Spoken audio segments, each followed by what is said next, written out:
पीछे पुलिस की गाड़ी, बीच में वर्दी भारी, और साथ में अपने चले प्रशासन, गाड़ी है सरकारी।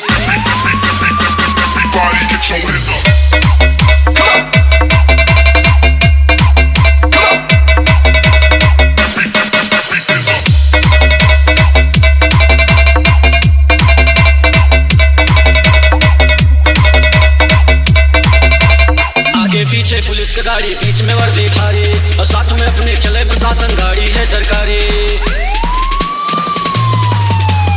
आगे पीछे पुलिस की गाड़ी, बीच में वर्दी भारी, और साथ में अपने चले प्रशासन, गाड़ी है सरकारी।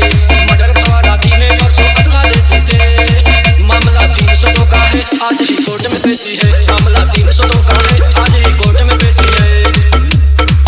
आज ही कोर्ट में पेशी है। चर्चा जारी, अब की अपने पलड़ा भारी, जैसन बदमाशन के सटा के कट्टा गोली मारी। जिला जवान में चर्चा जारी, अब की अपने पलड़ा भारी, कहरा जैसन बदमाशन के सटा के कट्टा गोली मारी। पुलिस प्रशासन खड़ा है पीछे कई के देखी है। मामला 302 का है, आज ही कोर्ट में पेशी है। मामला 302 का है, आज ही कोर्ट में पेशी है। बना शेर हम हैं शिकारी, पर अब अकेले सौ पे भारी, आंख दिखा के हमसे चलवा ले अब तो